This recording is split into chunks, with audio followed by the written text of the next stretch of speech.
Now, it's great to see that Nintendo's very own Mario has completed his Odyssey. He's been around the world in 80 days. He's rode T-Rexes and all that sort of stuff with Hattie.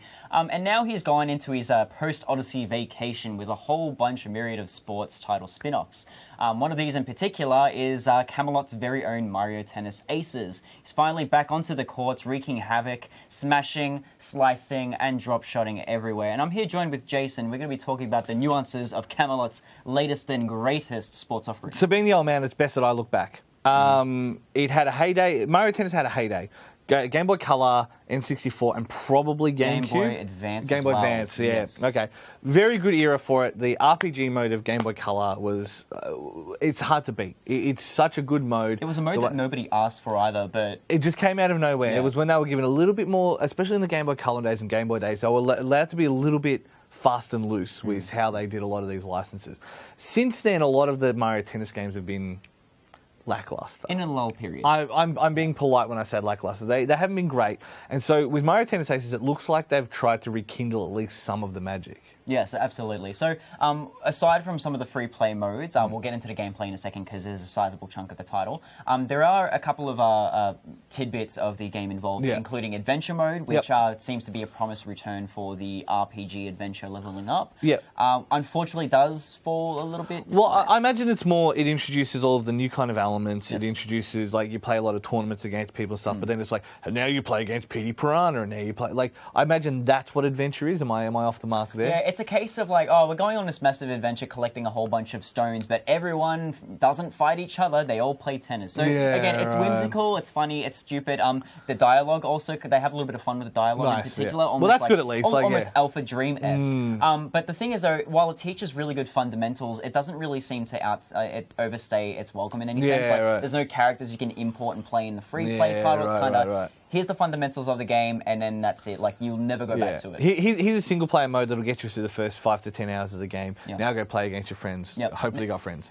Yeah, hopefully you got friends. And that is the sizable chunk of Mario Tennis Aces. Now, what's here is a fantastic game that's just heavily inspired by a lot of, like, fighting game, metagame as well. Stuff like meter management, health management, where your rackets can break. The amount of charge shots and trick shots you do can also allow you to do a lot of a myriad of offensive and defensive maneuvers as well. But the nice thing with it is, it seems like they've given you the actual option to pick and choose what you do. So you can turn off like the Super Smash attacks, the ones where you aim and stuff like that. You can turn off all those returns and all that kind of stuff, and put unlimited rackets if that's a concern. So if you're an old man like Jason who wants to get into the 64 play off, you can do that. That's fine. And this has always been where Nintendo struggled, and it seems like they've actually made a good choice. In the Wii era, they really limited your choice, and that was the problem with a lot of Wii games. It wasn't that the games were inherently bad, it was just that they limited your choices on how to play them.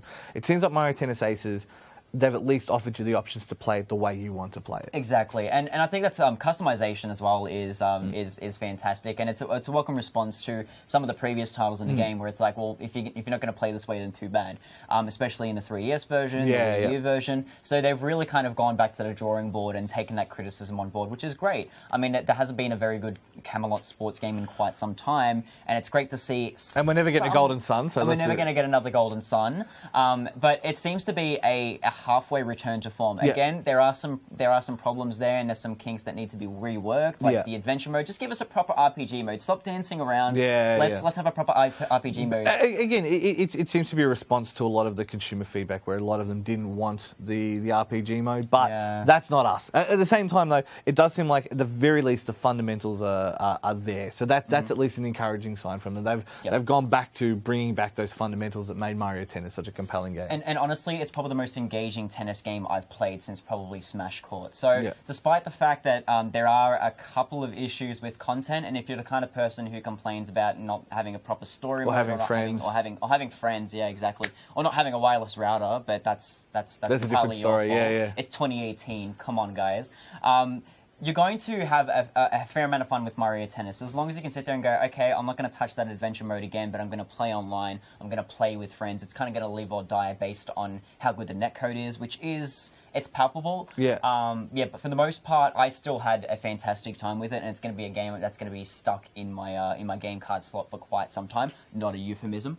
But yeah, for the most part... I don't judge. You won't judge? Okay, well, I'm going to have to smash you in the court sometime. Actually, I'll stop. Now I'm judging. Yeah, now I'm judging.